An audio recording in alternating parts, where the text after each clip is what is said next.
Pacific, colleagues, alumni, students, and friends. My name is Louis Lim, and I'm a marketing professor at Nanyang Business School. A very warm welcome to the 2021 Dean's Distinguished Speaker event, part of the Nanyang Business School Knowledge Lab series. Today, we celebrate the homecoming of one of our most accomplished alumni, Ms. Nicole Tan, who is President and CEO of Shiseido Asia Pacific. In 2020, Nicole became the first female and first Singaporean to be appointed regional CEO at Shiseido after spending more than 20 years at various companies in the beauty industry. We are very proud to have been able to invite Nicole as our Dean's Distinguished Speaker for today. It is also our good fortune that at this time, in the middle of a pandemic, to be able to hold this event in a hybrid format with a small live audience here consisting of guests, faculty, staff, and students, all seated here in safe distances so that we can enjoy one another's company, plus several hundred attendees joining us online. Now, I was told that we have a record attendance for today's event since the Knowledge Lab series started. For this, we need to thank our partners at Shiseido for being committed to making this event happen. And of course, everyone else in the audience for taking time off your busy schedules to join us. In a few minutes, we will have the privilege of listening to Nicole as she shares a deep perspective on the topic of strategic leadership in turbulent times. But first, I'd like to invite the Dean of Nanyang Business School, Professor Christina So, who is the host of this dialogue session, to say a few words to open today's event. Dean Chris. Thank you, Louis. Good afternoon to our distinguished speaker, Nicole Tan, President and CEO Asia Pacific of Shiseido. Our guests from Shiseido, you are students, faculty, and staff from the Nanyang Business School, and to everyone who is joining us online here in Singapore as well as from all over the world. It's really my pleasure to welcome you to this, our Distinguished Speaker Series. It is part of our NBS Knowledge Lab seminars, where we invite industry experts to come and address the issues of the day, particularly around transformation, sustainability, and technology. Right? We're really honored today to be able to welcome back Nicole to the Nanyang Business School. Nicole has spent more than 24 years in the global beauty industry, and she, as Louis has mentioned, is the first female and the first Singaporean to be appointed a regional CEO in the company. You can imagine that as educators, we're incredibly proud and happy when our alumni make such sterling achievements. We also believe that this is a wonderful example to our current and future students. So thank you, Nicole, for taking time to be with us. Also, at the institutional level, as a school, we believe very strongly and have been offering, the value proposition of a very industry-relevant program and very strong career support.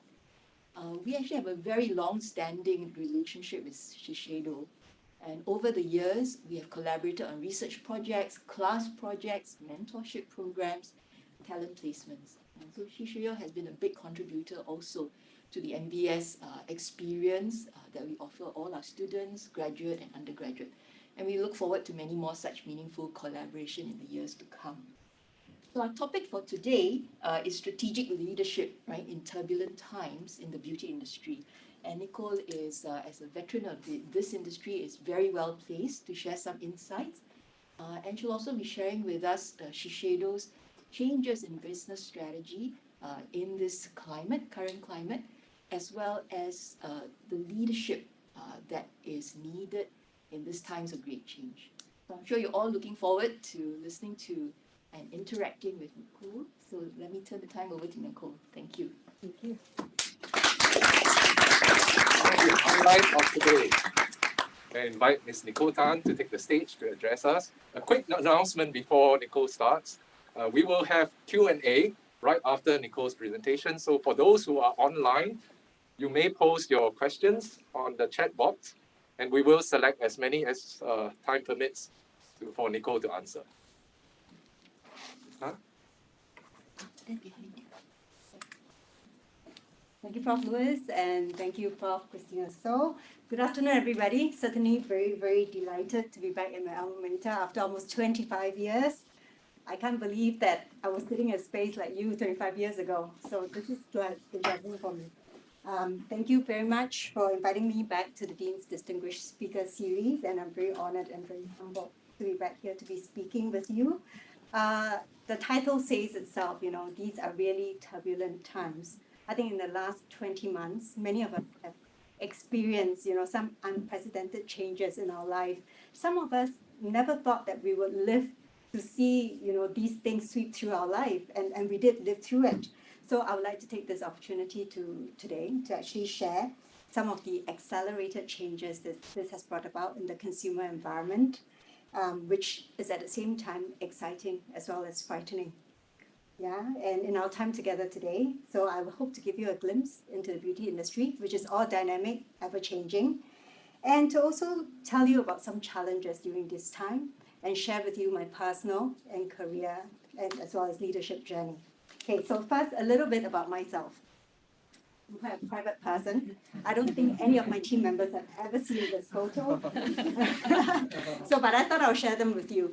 I am born and bred Singaporean. I come from a very simple family, a family of five. So my mom and dad, so my dad is a self-made businessman who actually used to operate a Chinese medicine shop. And my mom is a full-time homemaker. But my parents actually were not very well educated, but to them actually, they saw great value in the value of education. And my mother in particular, I think she was well ahead of her time. She always believed that it was really important for girls to get a good education because that's our starter in our life, and it's actually an insurance into financial security. So on picture on the left, that's me and my sister. So my sister happens to be also an alumni of NTU. She didn't graduate from NTU, but she received her PhD in, I think it was health sciences, health services research from NTU in 2018. So that's her. And the picture in the middle, that's me and my convocation. I think today is the day of convocation, so it's quite interesting. So that was me on the day of convocation with my parents. I used to rebel a lot against things that were the norm. So as you can see, I rebelled at that point in time against taking a studio photo. So I didn't have a studio photo to remember my convocation by, so this was a bit regretful, but it is what it is. The photo on the right-hand side is actually me and my family. So I have two children, met my husband, who's also from NTU. He graduated from Triple E, but never practiced a day in his life, never practiced as an engineer a day in his life. My son, who's actually in national service now, will enter NTU in 2023.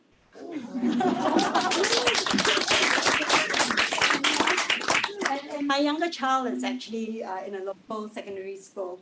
So as you can see, my relationship with NTU is long and deep. Okay, and this is a little bit about my chronological order of my career journey. I'm not going to take you through everything, but I'll just maybe highlight a couple of things that I think were pivotal changes to my own career. I graduated in 1997. Professors here would remember that that's the height of the Asian financial crisis. Okay, so there were many crises that would stand to come in the way of my career path, and I'll share that with you. Graduated in the height of the financial crisis, jobs were hard to come by. 600 of us applied for that job, 2 of us got it. So I joined Gillette before P&G bought Gillette. It was a Gillette company then. I spent 2 years, and during that time, I also realized that it was a compass for me that actually pointed me towards a certain direction that I wanted to take in my life, towards a career and the area that I wanted to specialize in. And that actually pretty much molded the rest of my career. Okay, I'll speak a bit about that later. Then I joined L'Oreal in 1999. L'Oreal was actually the door opener for me into the beauty industry. Back then, it was really difficult to enter the beauty industry. You don't get to enter the beauty industry unless you have prior industry knowledge. So how do you do that? It's kind of like, it's a bit catch-22 situation, right? Chicken and egg. But I was grateful that they gave me the opportunity because that was also a bridge category where I could leverage my skill sets in the FMCG industry from before and actually bring that into the beauty industry. So that started my long journey and my career in the beauty industry. Okay. So from there, I went on to try a regional role in the Body Shop, where again, this was before the Body Shop was bought over by L'Oreal. And before then, they will resell again. So I worked with the Body Shop for about 2 years as well in a regional position. That was my first exposure in a regional position. But I left Body Shop very prematurely now that I look back. Why? Because I was going through some life stage changes. I became a mom. So in all reality, when a woman becomes a mom, you wonder, how do you cope as a first-time mother? How do you cope with the rigors of regional travel and juggling with a child and the family? So at that point in time, I made a career decision to leave a regional job and to come back to a local job with Shiseido Group. I was managing the lifestyle division then. Little did I realize that would actually set me up to really understand evolutions and changes in the consumer lifestyle. Back then, I was dealing with home fragrances category that are actually the rage today. So I left that, and then I was in Shiseido for a period of time. But then also at that point in time, after managing my child for a while, I realized that I missed the excitement and the scope and the depth and the breadth that a regional job could stand to offer. So I told myself, hey, look, I think it's time that I consider going back into a regional capacity. So I looked for a while, and Estée Lauder came knocking. So I joined Estée Lauder, where I spent 15 years. So it was really the place where I developed and grew my career.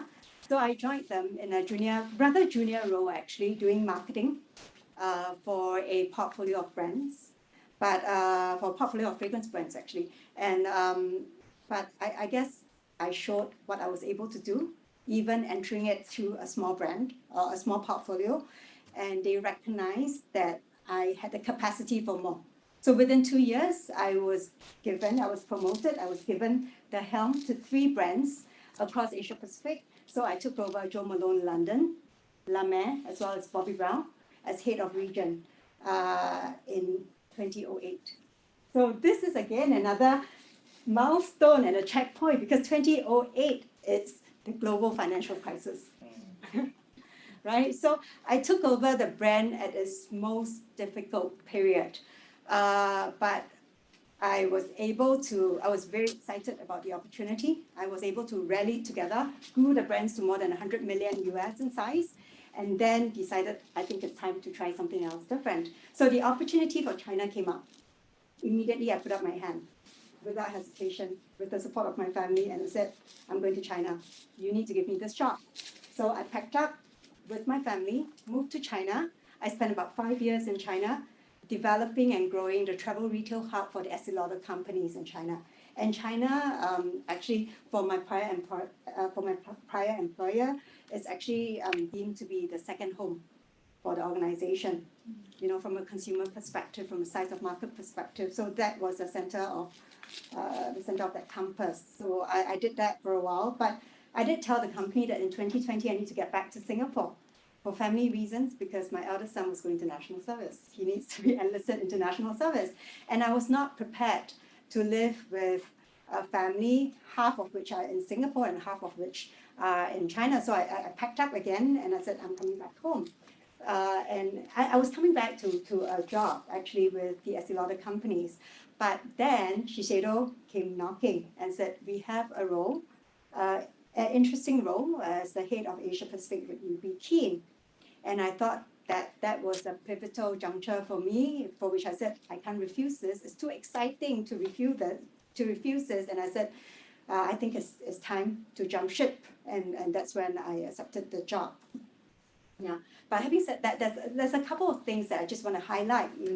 Number one, I mentioned very early on that I realized something when I was working with Gillette, and that was that I needed to find passion in what I do, because I am about to have a career that spans 30, 40 years doing that. So I better be doing what I do. I better be doing what I love and loving what I do. So I always believe that you need to do what you love. You love what you do your best at it, and the rest will follow. Okay, so I think this is something that I highly recommend to youngsters, looking to find your compass in life.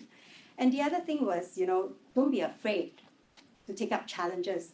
Don't doubt yourself too much. If the challenge may seem a bit too big to start with, make a calculated assessment. If it's something that you think that you have 50 to 70% capacity to do and the rest you can learn, go for it, because the opportunity is not going to knock twice, right? So I think go for that. And then the last thing that I just want to just briefly speak about is also, sometimes you need to be proactive. You need to take charge of what you want to do for your life. So you got to kind of put up your hand and say, I'm ready and I want to go. So that's what I did with China. Basically, the minute the role came out, because I was kind of waiting because I knew it was coming up, the minute it came out, I just put up my hand and I said, don't interview anybody else, just send me to China. And for women as well, ask for it. If you see a role and you feel fully qualified for that role, put up your hand, be proactive, take charge, ask for a seat at the table. Okay? Now back to Shiseido. So in our industry, for many industry people in beauty business, we always refer to Shiseido as the Asian sleeping giant. Sleeping beauty, more apt, it's more beautiful. Asian is I think all of you would know that Shiseido is the biggest, Shiseido is the biggest beauty company that's from Asia. So I think the biggest and it's kind of sleeping, but it's actually awakening. And it's been on the path of awakening since 2014 when our group CEO, Mr. Otani, actually took reign and started the transformation journey that carries through even today.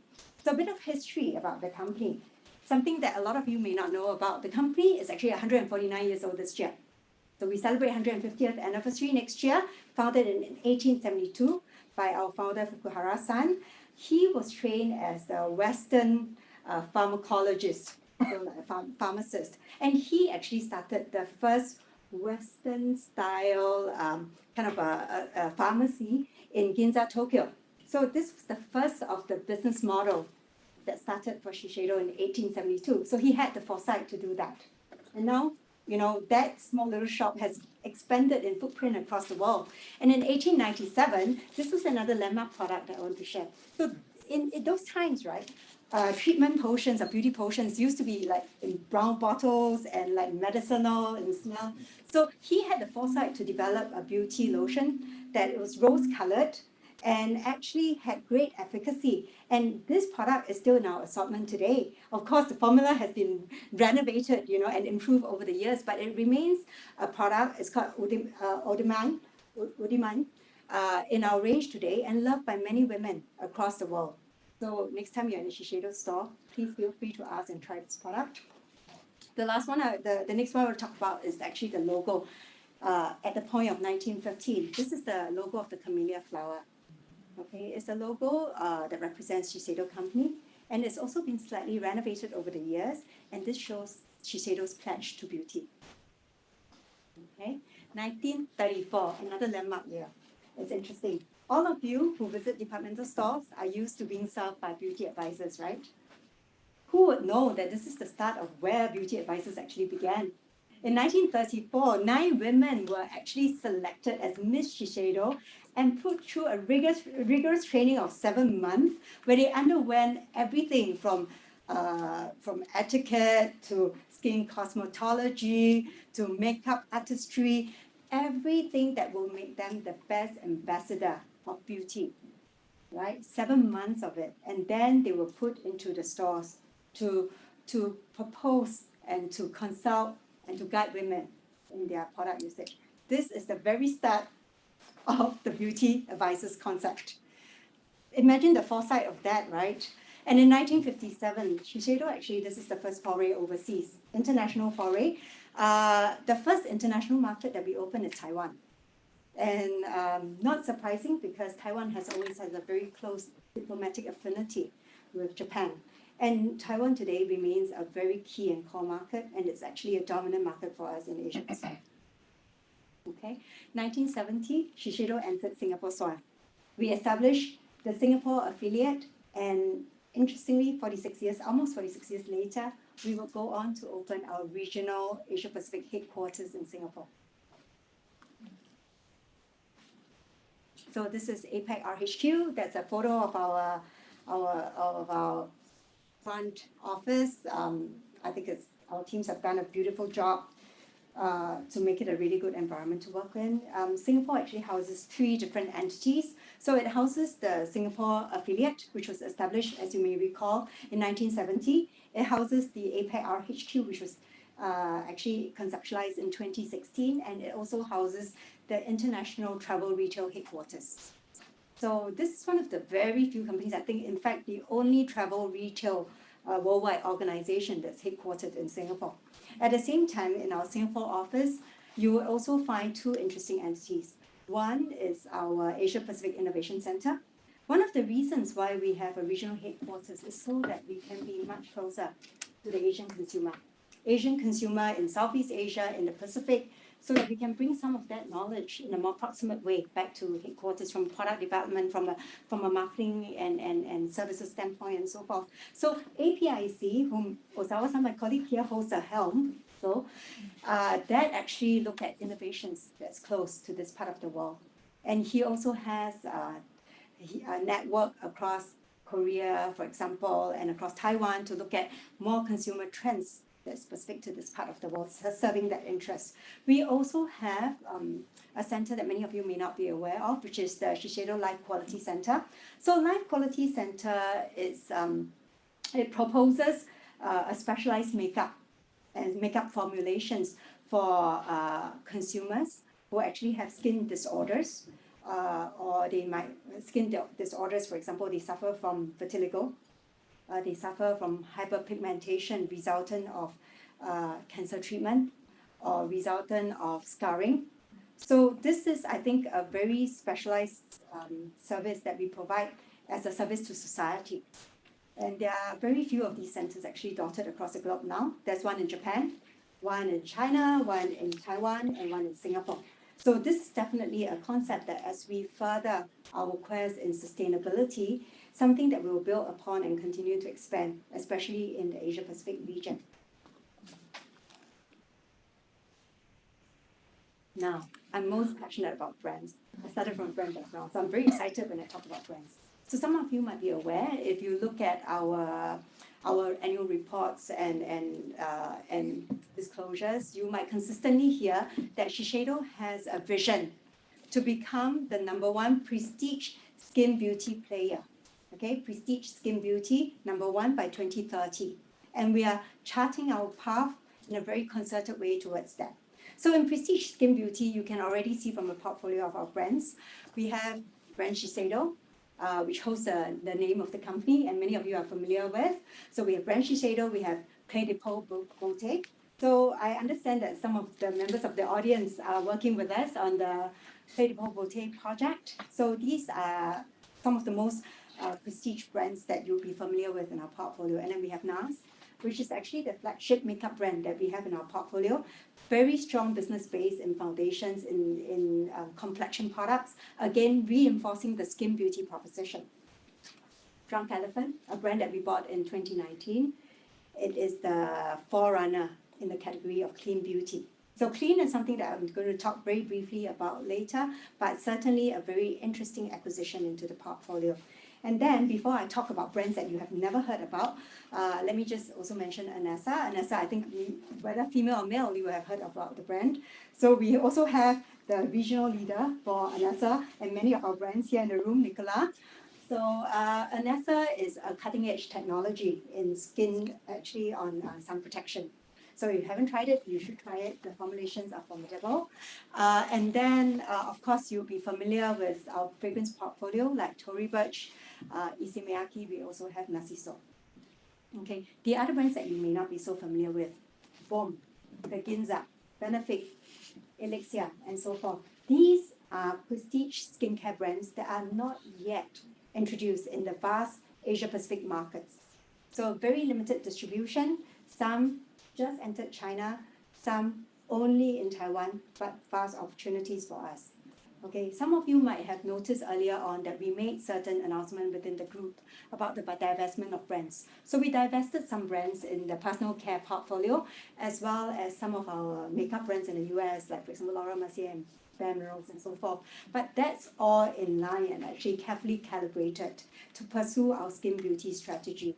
And based on the brands that I just talked to you about that have not even entered Asian soil, so Balm, the Ginza, Elixir, and so forth, we will be carefully calibrating some of these brands for expansion to actually get and to also accelerate further to meet that cost. Okay. Numbers get me very excited. So we talk about the business of beauty. More often than not, my presentations are centered around numbers. So this is one of the few ones that's not.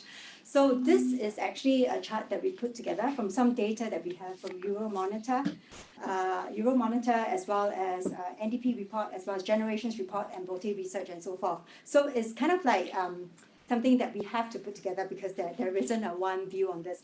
The information might be also slightly dated because it's based on 2019. A lot have changed in 2020 and 2021, especially on a category basis. And that's why I'm not showing information on a category breakdown. But I think directionally, it is still moving in the right direction. So by 2030, the global cosmetic or beauty market is expected to be more than 600 billion with a CAGR growth, of between 2019 to 2030, a CAGR growth of 6%. And the split between prestige and mass, you would see prestige is 57%, prestige beauty, prestige brands. Okay, mass would be mass brands. So prestige brands will dominate 57% of that share of the 600 billion, growing at a rate of a CAGR of plus 7%. So it is actually no surprise at all that our global strategy is aligned with the overall direction that the market is growing. Our strategy is to grow in prestige skin beauty. And that is really riding the wave of where the overall trend is going. Right? From a market perspective, so on the right-hand side, this will show you, again, this is not Shiseido-specific data. This is market data. Market data would show you that might be a bit difficult to read, but in Asia-Pacific, if we include China and Japan, and APAC, of course, between Asia-Pacific will make up 38% of the market share of beauty. Okay, it greatly outpaces whether it's North America or EMEA or things like that. And if you look at growth rate, Asia Pacific actually, in total, if you look at China, is plus 10%. That's a CAGR growth. China is growing at plus 10%, APAC is growing at plus 7%. So between China and APAC, on an industry level, we are actually outpacing the overall beauty global, right? And the other one that you see with the outpaced growth is 11%. That is travel retail. But honestly speaking, travel retail is not a territory. Right? In our space, travel retail is often looked at as a territory, but actually travel retail is really made up by consumers from all over. In recent years, more so by the Chinese traveling consumer. But so travel retail is growing at plus 11%. And actually, I mean, post-pandemic, if we're talking about, let's say, 2023 to 2030, this could be even much higher because of the suppressed level of traveling prior to that. So if you negate that, you would see that actually China and APAC are the growth drivers. And what would be interesting is how about Shiseido Group itself? Okay, I don't have the numbers on this chart, but I can directionally speak about this. So Shiseido is an Asian company. So in that alone, it already tells you that there's an inherent strength in Asia, right? We have an inherent strength in Japan. Japan is also the place where we have the biggest portfolio, whether it's in prestige or in mass brands. So Japan itself for Shiseido Group is 1/3 of our business. China is 1/4 of our business. Right? These are reported numbers, so it's in the public domain, so it's nothing to hide. And actually, Asia-Pac by comparison is only 6%. Okay, that excites me because that means that we have huge potential to grow. Okay.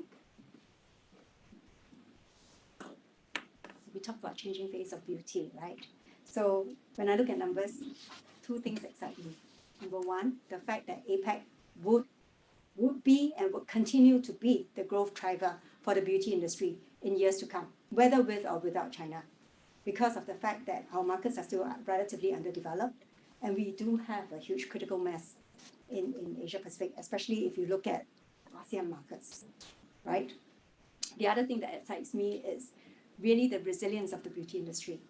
This industry's been through ups and downs, whether it's a war, a recession, or a pandemic. It's proven itself to be the category that is very resilient. So to me, I think it's exciting. There are few industries out there that has the resilience to flex itself and to pivot itself so quickly in the face of the consumers, in the face of the changing trends, whether it's a consumer trend or an economic trend. Okay, so I'll take the next few moments to just talk through a bit. My slides are, I'm going to be verbalizing most of it. So there are some trends that are inherent in the industry, with or without the pandemic. So I'm going to start by talking about some trends that are prevalent, whether the pandemic happens or not.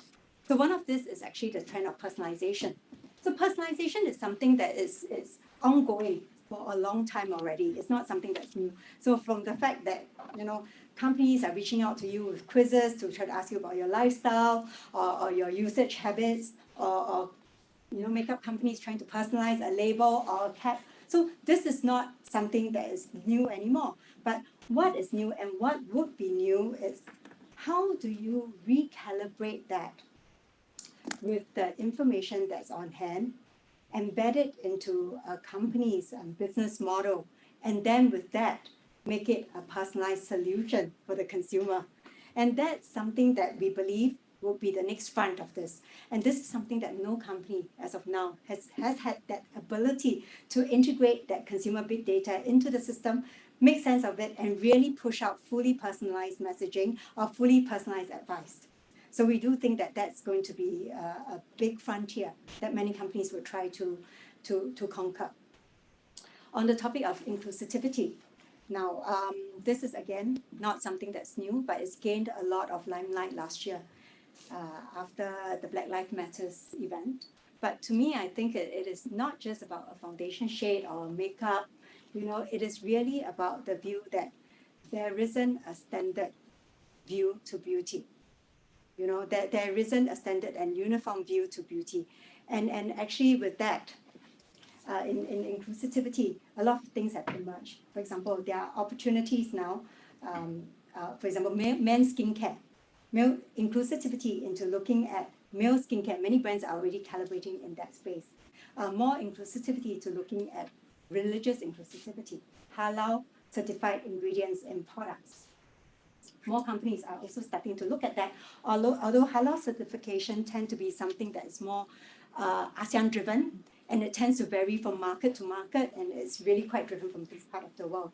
So I think inclusivity is a point of view in terms of providing more options to the consumers. For consumers, it is more options to choose from companies alike. It is making a choice in terms of providing those options and recognizing that there isn't a standard view to beauty. I think I'll speak a bit about being authentic and community. So community is a new buzzword. Everybody is talking about community because the consumer today wants to, there is a general trend where consumers today actually wants to establish a community or connect with like-minded people, like-minded individuals, like-minded brands. And brands alike, they want to tap on that trend. They want to have that connection, that meaningful conversation with the consumer, and ideally have the consumer spend a much longer lifetime with them. So being authentic, I think this is something that is going to be an increasing demand. I'll just quote an example from one of the brands in our portfolio. Because of the community and authentic, there are brands now that are inherently just driven by community and word of mouth and social. So we have a brand called Drunk Elephant. Drunk Elephant doesn't believe in paid KOL. Drunk Elephant is a brand we acquired, a clean brand we acquired in 2019. It doesn't believe in paid advertising, no paid KOL, right? No paid media. But what it has a very active Drunk Elephant community. A lot of brand love, people who genuinely love the brand, who engages actively in genuine, transparent conversation with the brand founder. So the brand founder, Tiffany Masterson, she is still engaging in authentic conversation with consumers on Instagram, for example, on the brand.com pages, for example. So I think consumers are increasingly valuing this as an extension of the brand. And to that, this would be a challenge that many brands will need to overcome. Because for smaller brands, it's easy to talk about community and that connection. But for bigger brands, how do you go about doing it with all the brand controls and the brand tenants in place? So that's something that has to be figured out. Now, with the last year, with all the working from home, mask wearing, shop closures, social distancing, this has really brought about some changes in the overall trends that we see in the beauty space. On the concept of beauty wellness, for example, we know increasingly that consumers are concerned about beauty inside out. Okay, so not just cosmetic beauty, not just what they put on their face, but looking beautiful from what they ingest. So this again then correlates to something else, which is consumers, maybe accelerated by the pandemic, being super concerned about what they consume and the ingredients that go into the products that they use. Okay, so this is an increasing trend that is kind of interrelated to beauty and wellness that I'll speak a bit about later. And then because of the trends where, salons and shops are closed, I think many of you have probably read that some of my friendly competitors at L'Oreal, they reported skyrocketing hair color sales during the closure period because everybody was trying to find a hair color or hair treatment or nail solution at home. So that actually drove a lot of DIY home trends that in the past years were actually moving towards being provided by service providers. So it's interesting to see how that might pivot back when things resume normalcy, right? Alongside that DIY trend, there is also a trend where consumers are starting to, or actually accelerating their adoption of home-based gadgets. So we're talking about beauty gadgets. So it can be a handheld RF2, so radio frequency device. It can be a LED mask, right? It can be a massage tool like Rifa, for example. So any device that will emulate the impact that they get, or they used to get from a beauty salon or a dermatologist's office that will improve the efficacy of products.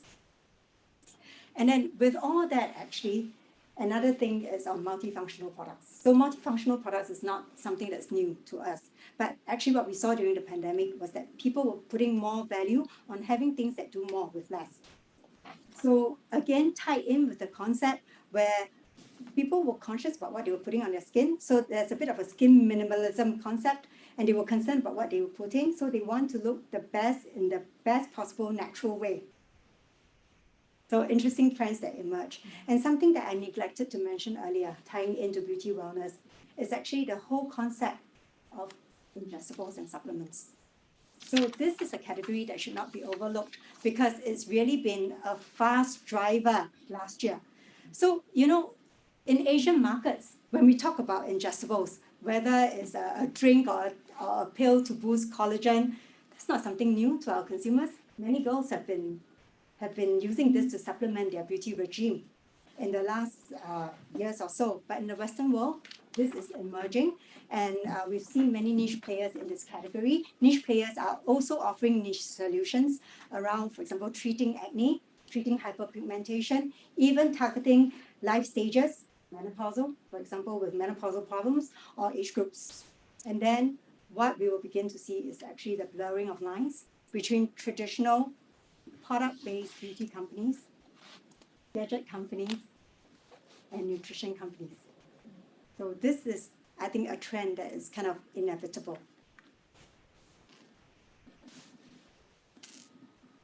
So moving from talking about overall trends, we talk about category trends. I think this could be interesting for you. Makeup was a winner before the pandemic, right? Makeup and the lip category especially were on a big wave between 2015 to 2016. It swept through North America, Europe, and Asia.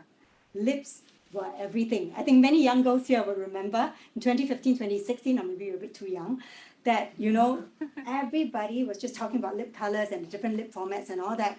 And I was in China in 2015. So at that point in time, they had male KOLs actually helming launches for lip color products. Why? Because the fan base were all female. the females will all be buying the products that the KOLs were selling. And there was this infamous male KOL, Austin Lee. Many of you will know. Okay? He was infamously selling lipsticks, different shades, different formats, different brands online via live stream. But that was no more. So the minute the pandemic started and people started wearing masks and social distancing was limited, then the brakes were put on very quickly for the makeup industry. So for makeup on a whole, suddenly everything halted, right? Because number one, people were not going out. Meetings were happening at home. And number two, wearing lipstick is kind of not very convenient if you have your mask on, especially if it's a bright color or if it's non-transfer proof, right? So it's not convenient at all. Immediately, we saw a pivot into skincare. Why? Because wearing masks brought other skin problems. There was maskne. People's skin could not breathe. There was clogged pores.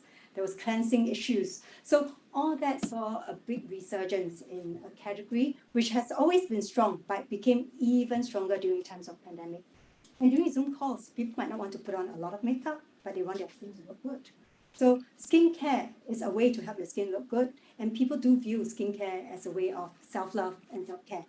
So this is where people are willing to invest post-pandemic. And then during one of our meetings, one of my colleagues asked me, as we were looking at research data, how come the fragrance number is so high? Why is fragrance category growing so fast? Nobody is going out socializing. Why are people still buying fragrances? But it's actually, yes, fragrance to a certain extent because you need to feel good about yourself at home. But there is an ancillary category, a lifestyle category within fragrances that's been growing.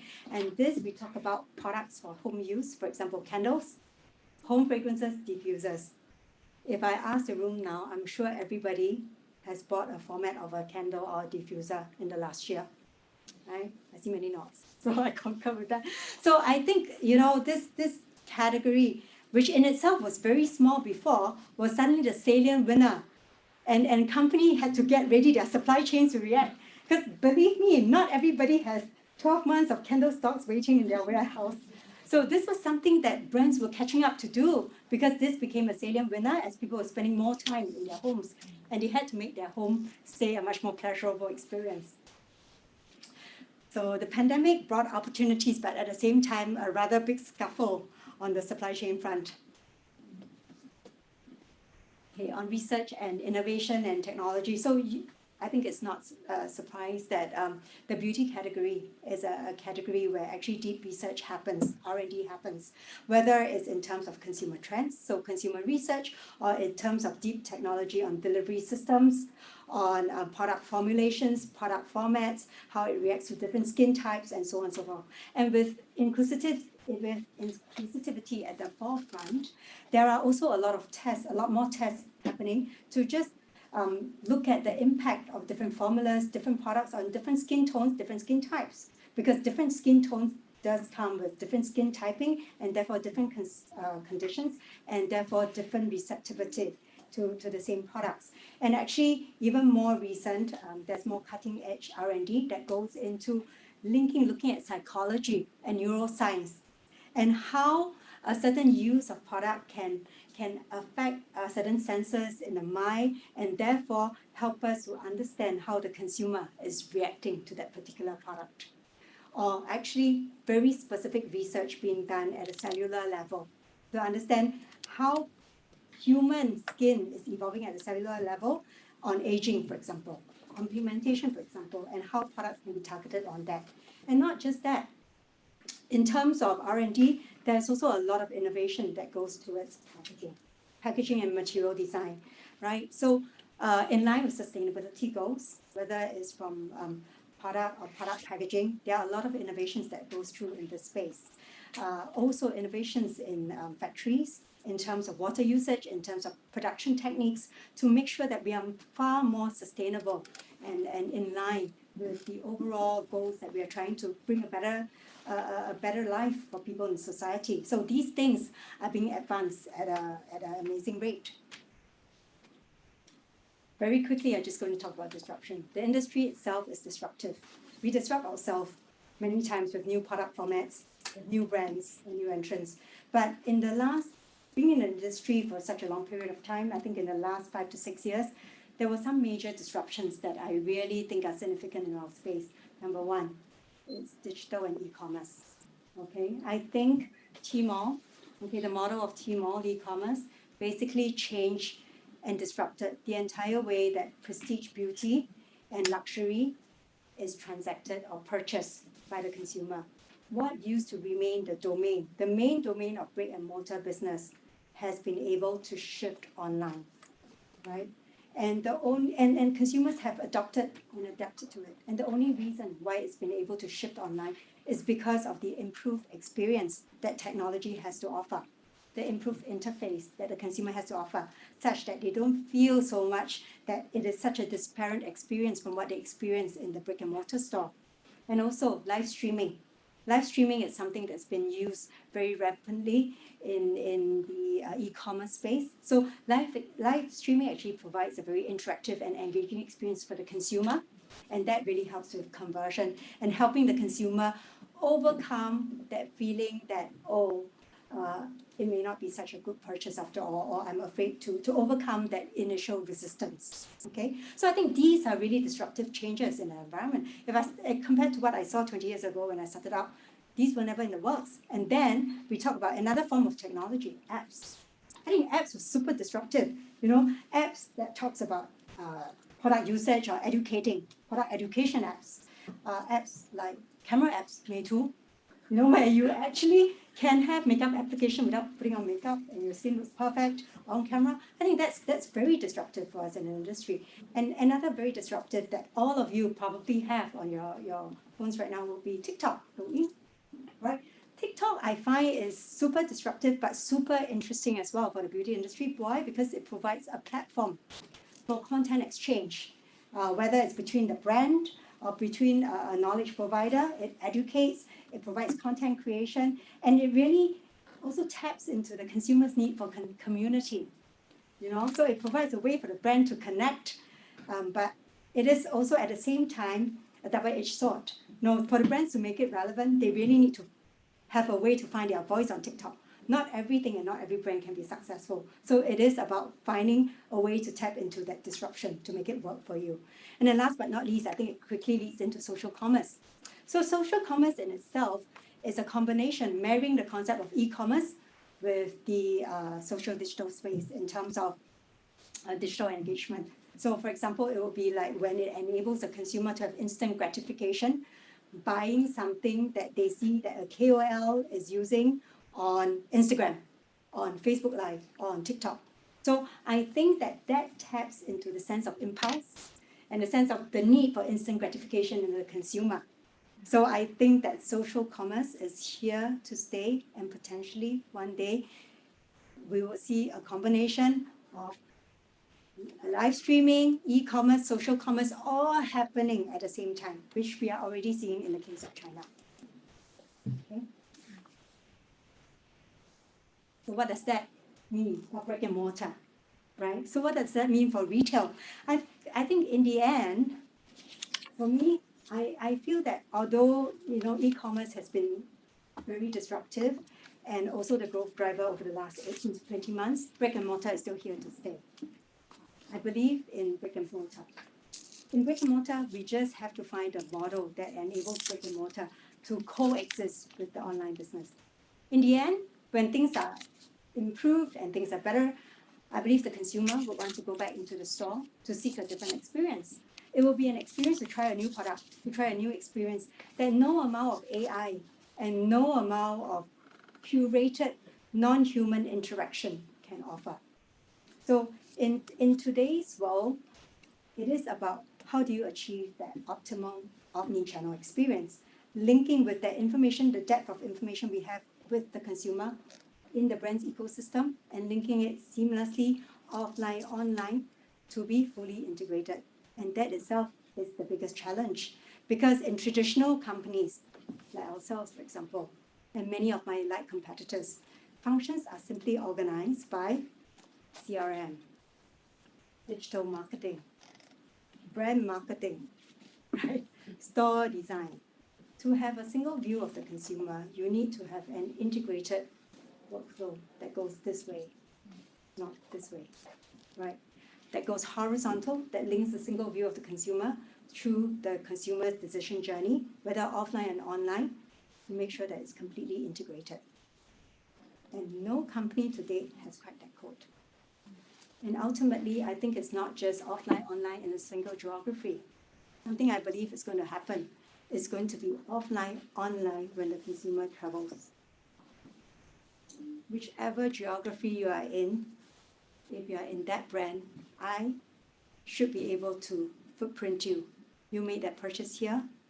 These are your preferences. You walk into my store in Barcelona, you walk into my store in Tokyo, and these are your preferences. Some luxury brands have been quite successful with luxury products, but not in the beauty space. Okay? And then, of course, I'm not going to talk too much about this because these are general business impacts that impact everybody and not just the beauty industry. So digital transformation, D2C, challenges on supply chain. This is something that we see across the board. Sustainability as an imperative, as well as the need to reskill. We know from some research that 40% of the skills that we have today are going to have to change in 5 years' time. So reskilling, soft skills, and not just hard skills will be equally important. Leadership during turbulent times. I think when we lead in very difficult times, the power of the leadership is even more critical as you steer your team through very uncertain times. So I think leading with empathy and compassion and acknowledging the fact that everybody is going through a difficult time and that the company cares about them, about their safety, about their well-being. I think that this is important. Having clear, authentic communication, especially when everybody is working from home.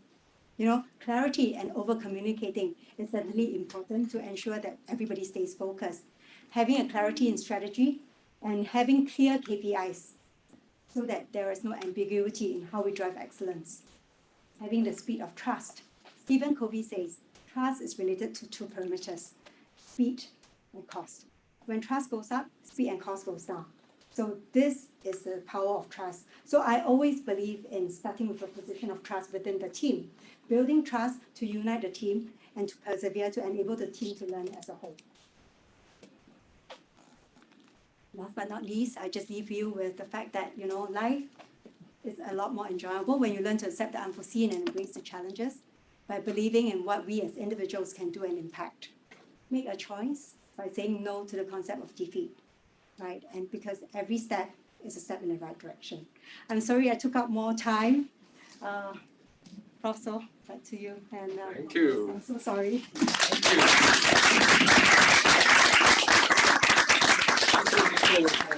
Very insightful sharing. Now I can see that everyone's getting very excited. We are getting into the discussion now. Lots of questions coming in to the chat box. So I've obtained permission from the producer to extend this session by 5 minutes. Right, so we have a bit more time for Q&A. So let us now invite Professor Christina So to start the fire chat and interactive dialogue with Nicole. Thanks so much, Nicole. That was wonderful. As a dabbler in beauty products, I found this a fascinating sweep, very authoritative, interviewing what's going on around us with the business. So let's start by maybe taking questions from those who are in the room first. Yes, please go ahead. Hi, Ms. Nicole. Thank you so much for a very insightful presentation. I have a question regarding Shiseido's mission to be more inclusive towards the global markets in general. I see from my observation that there are two markets that are still somewhat underserved in the global beauty industry. First one is the halal market, which is coming from Indonesia. It is something that is very close. And then also the male market, which when I see my classmates who are mostly, some of them are male, they are spending quite some money in grooming products. So can you please elaborate Shiseido's strategy to actually better cater these consumers in the market? Thank you for your question. Thank you. Okay, I think on the two topics, first is on halal. I think halal is something that we've been working on actually within the group, and particularly on some of our personal care brands. So we have been charting it step by step because it's a rather complex process in terms of getting the certification. It's not just the product alone, but the manufacturing as well as the ingredients. And halal in itself is slightly different from a demand perspective, from a requirement for certification perspective from different markets. So there isn't a standard halal certificate that's applicable across the board. But this is certainly something that is being looked at, but is a rather complex exercise that might be a multi-year effort. Okay, and then the other question is on men's grooming. Absolutely, men's is something is a category that we recognize, and actually within the Shiseido Group itself, we have a men's range within Shiseido brand. So it's quite comprehensive. We even have concealers for men, eyebrow pencils for men, and skincare, including eye products, serums, Ultimoon, and so forth for men. So I encourage you to check it out. Any of your colleagues here, we are quite near GEMS. So we do have a freestanding store at GEMS. So if you happen to be by, we have a full assortment. So definitely a category worth looking at. Thank you, Nicole. Maybe one more question from the room? Yes, go ahead. Hi, Ms. Nicole. Thank you for the very enlightening presentation. So you mentioned Shiseido wants to redefine the retail experience for consumers. So I believe a key part of this strategy is to truly pursue a omni-channel design. In today's e-commerce driven world with all kinds of marketplace and merchants online, some are authorized and many are not. And also with the inconsistent pricing, also with the rampant parallel importing and even counterfeiting going on. For example, I found that I can get discounted clay pool product on some online merchants, but cannot tell if they are genuine or not. So how can Shiseido move towards the omni-channel excellence to clean up these problems?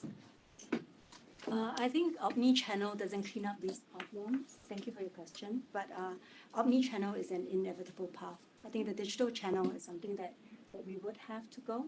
And with going digital, it comes with the problems that digital will present. So, so there's actually two parts of your question. So the first part in terms of dealing with the perils of being on digital, where you deal with parallel imports, where you deal with unauthorized sellers. I would say that, in the end, it's the choice of the consumer, but we as brands need to present ourselves in the best possible manner. So if you look at, for example, you go on Lazada now and you check for Shiseido flagship, you will notice that the Shiseido flagship store provides a completely different experience. And there is also a guarantee on product authenticity. So as brands, there are things that we can do on that front to provide that assurance from the consumer when they purchase from us. In terms of ensuring that we have different services, ensuring that differentiation by means of services, and also a product guarantee that is 100% authentic and therefore does not cause you any other problems. So these are the things that we can do. But noting the fact that Singapore is an open economy, we can't, there is actually so much that you can do in terms of restricting parallel imports. Yeah, so the only other thing is really, as much as possible, from a global pricing corridor perspective, that's something that we look at to harmonize. And then on the other question that you have on Omni, I think the key to develop an Omni channel is to understand what your consumer is, or behaves, or who your consumer is, right? And to do that, you need to have consumer data. And to have consumer data, you need to have direct-to-consumer formats. Direct-to-consumer operating formats, whether it's through a brand.com or through a freestanding store or through collaboration with retailers, that you are able to have certain accessibility to that consumer information in order for you to use that in a meaningful way to generate that omni-channel experience. Thank you. Thank you. We have quite a lot of questions in the chat box, so I am flashing one of them on the screen for doing so. So there's a question here from Kelly Ui. In recent years, Korean beauty products have become extremely popular with Asian consumers, including China and Singapore, and other countries around the world. How would a long-established brand like Shiseido differentiate itself from competitors in the K-beauty industry?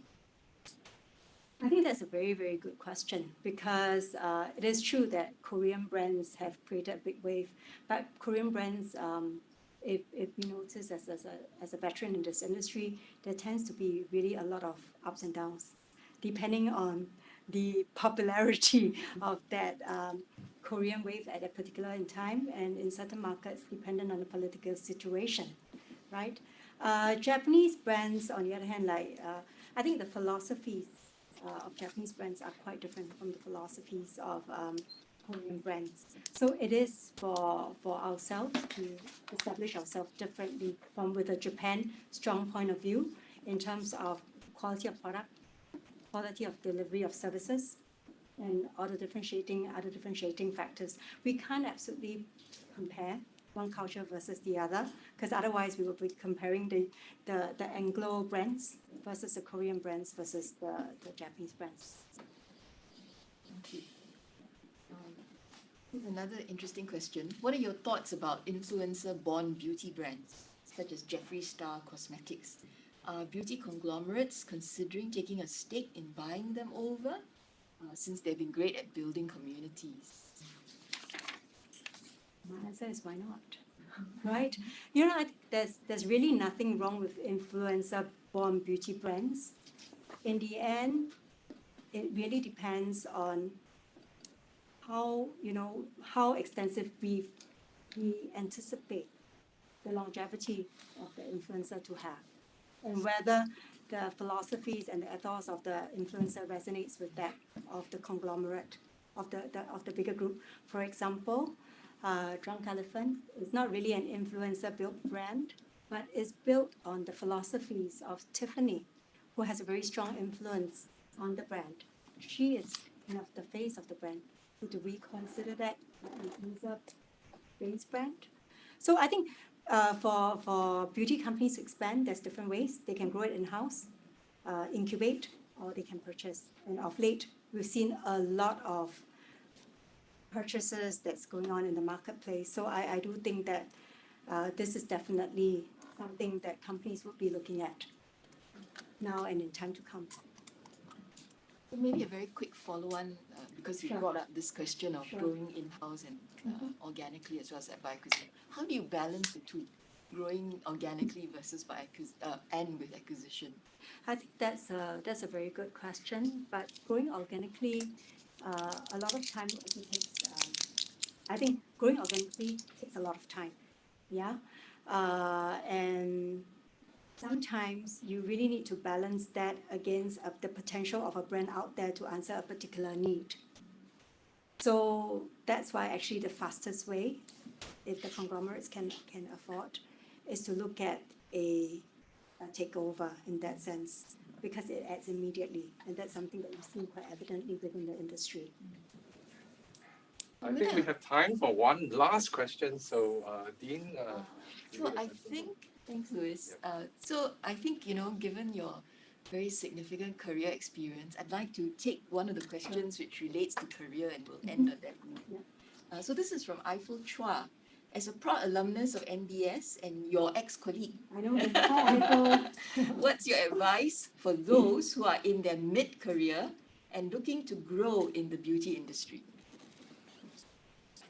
So I am assuming that this person is mid-career in the beauty industry, but still looking to grow within the industry. Is that the right understanding? And we did an analysis of the many hundreds who are online. Quite a number are in the beauty industry. So I think Many of this my is colleagues. this is relevant. I think in the end, if you're mid-career, you need to determine for yourself, not just within the beauty industry, but whichever industry that you are in, what is the next point that you want to get to,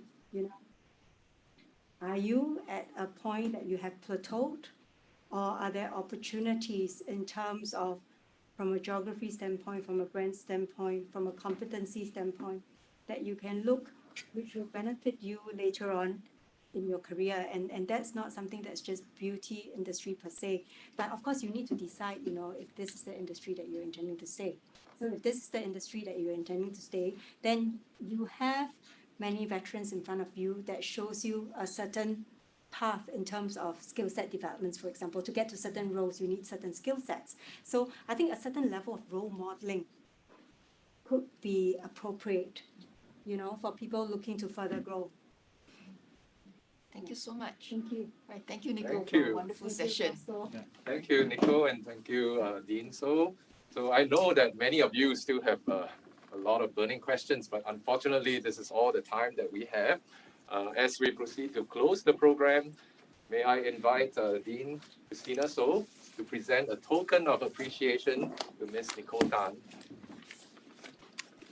Thank you so much, Nicole.